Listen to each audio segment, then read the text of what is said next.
I straightened my simple black dress, feeling distinctly out of place amid the crystal glasses and fine china that adorned my parents' dining table. Another lavish family dinner where I'd be reminded exactly where I stood in the hierarchy of success. "Emma dear, pass the salt."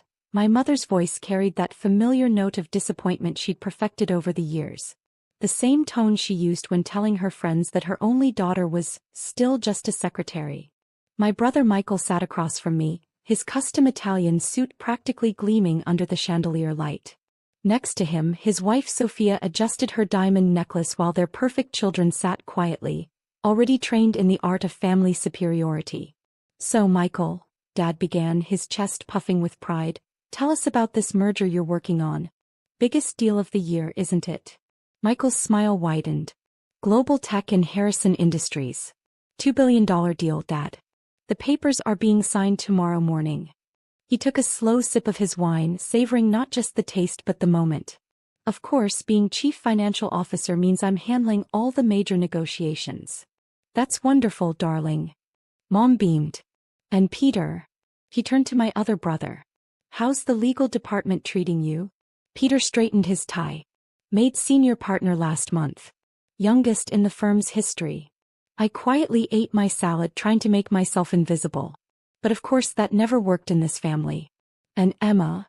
Mom's attention suddenly landed on me like a spotlight. "Still working as a secretary, dear?" Before I could answer, Michael let out a laugh that felt like a slap. "She's not just any secretary, Mom. She's an executive assistant." His voice dripped with mockery. "To some consulting firm nobody's ever heard of. Phoenix Consulting Group," I said quietly, but nobody seemed to hear.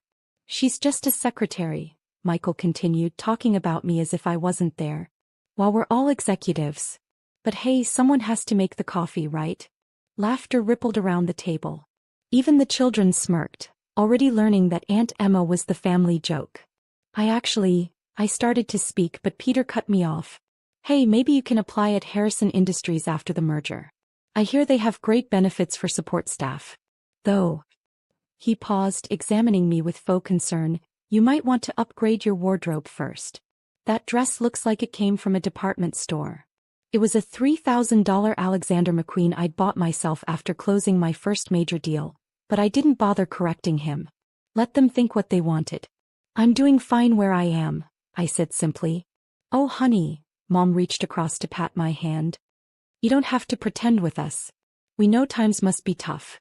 Maybe if you'd finished your MBA instead of dropping out." "I did finish it," I said. "Night classes. 3 years ago." Michael nearly choked on his wine. "Wait, you got an MBA? But it's not like you need one to schedule meetings and order lunch." I thought about my office on the top floor of the Phoenix building. About the teams of analysts who reported to me, the billion-dollar deals I'd orchestrated, the companies I'd transformed. About how tomorrow morning, my signature would be the only one that mattered on the global tech merger papers. But instead of speaking, I just smiled and asked Mom to pass the potatoes. "Well," Dad cleared his throat, clearly ready to move on to more important matters. "Michael, tell us more about tomorrow's meeting. This merger will make the family proud." As Michael launched into another self-congratulatory speech about his role in the deal, I checked my phone under the table. A message from my assistant glowed on the screen. "Everything's set for tomorrow's 9 a.m. meeting. The Harrison Industries team is nervous about the last-minute changes you requested. Should I tell them it's non-negotiable?"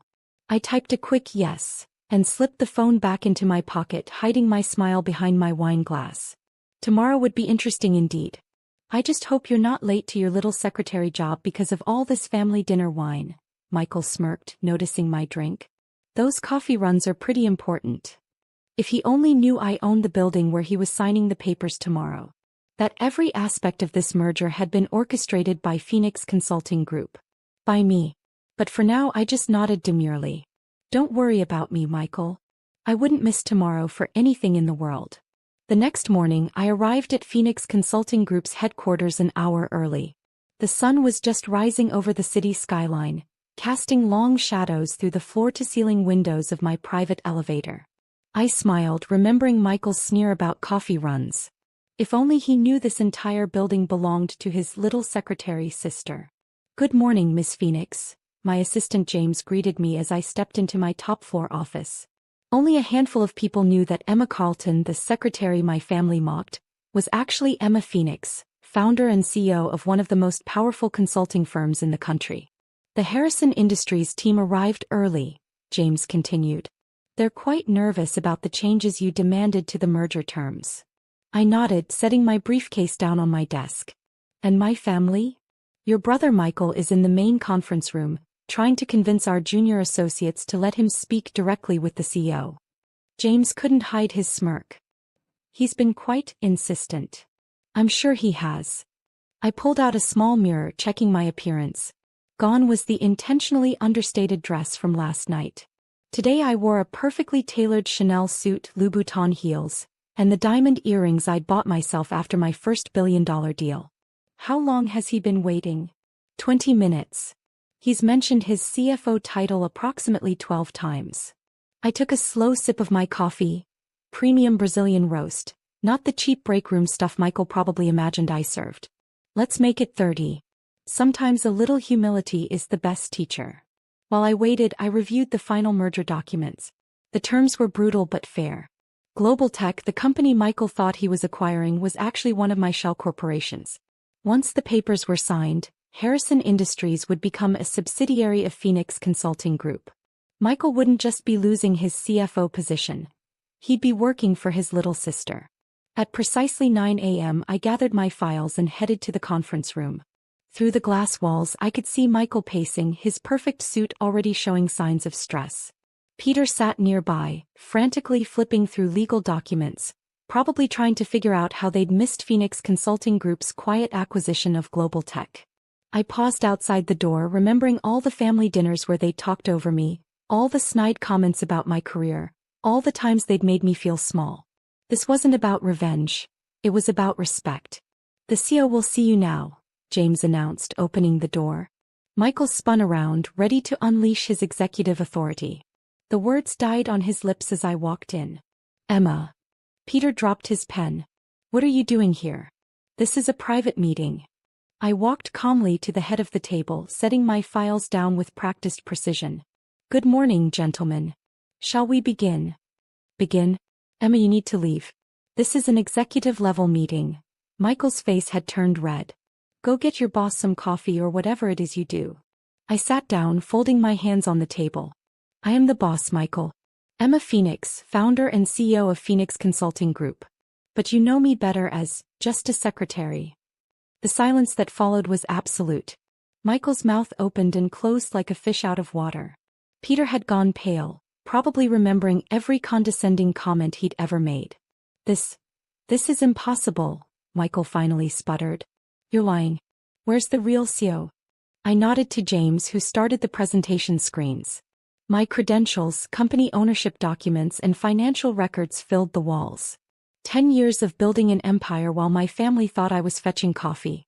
Global Tech, the company you think you're merging with? I continued, enjoying the way Michael flinched at each word. I created it 3 years ago as a subsidiary. Harrison Industries isn't acquiring Global Tech. Phoenix Consulting Group is acquiring Harrison Industries. Peter frantically flipped through his papers. But the board approved this merger.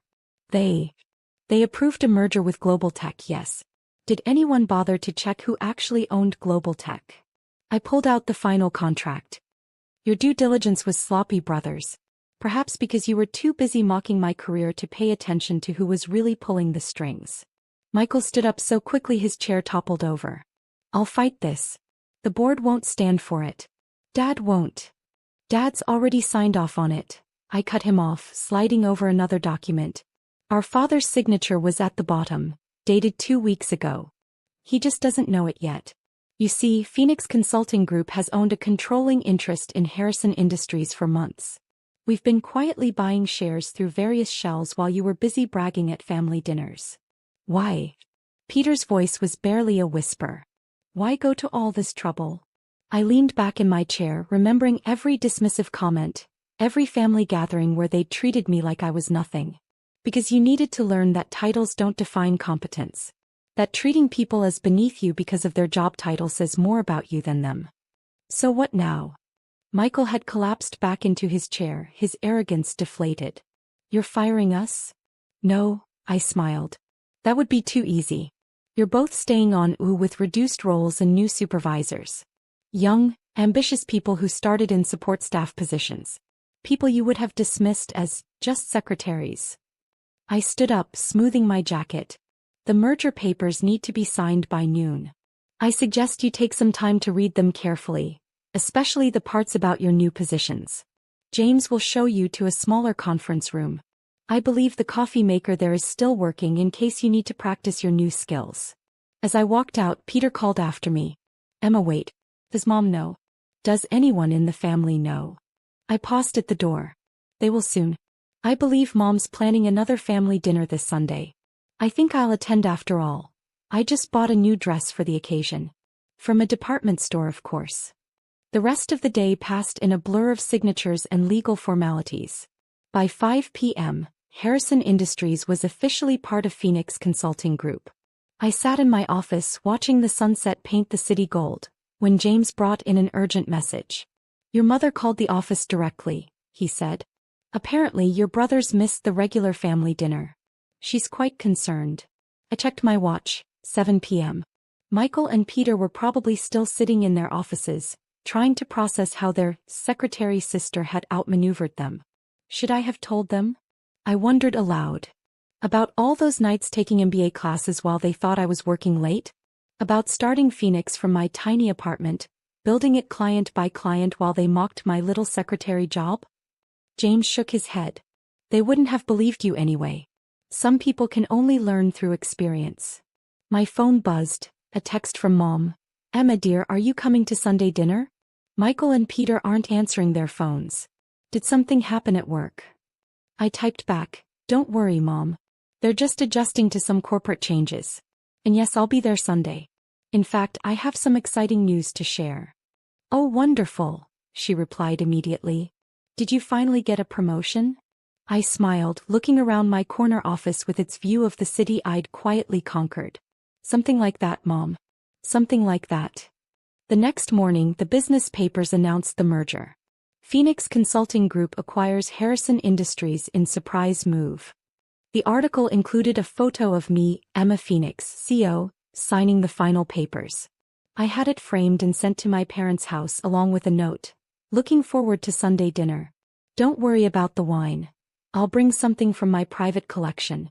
After all, a secretary should know how to serve drinks. That Sunday I arrived at my parents' house exactly on time. Michael and Peter's cars were nowhere in sight. Probably still too embarrassed to face the family. Mom opened the door, her eyes wide as she took in my outfit. A designer suit that cost more than their monthly mortgage. Emma, she gasped. Is that you in the newspaper? The one about Phoenix Consulting Group. I handed her the bottle of wine. A rare vintage worth more than what they thought I made in a year. We have a lot to talk about, Mom. But first, I believe you owe your secretary daughter an apology. The look on her face was worth every moment of keeping my success secret. Sometimes the best revenge isn't serving it cold. It's serving it with a perfectly paired wine and watching your family realize that the person they underestimated now owns their entire world. As I took my seat at the dinner table, at the head where Michael usually sat, I couldn't help but smile. Success tastes sweetest when seasoned with justice, served with a side of humble pie, and garnished with the perfect amount of irony. So, I said, raising my glass. Who wants to hear about my little secretary job?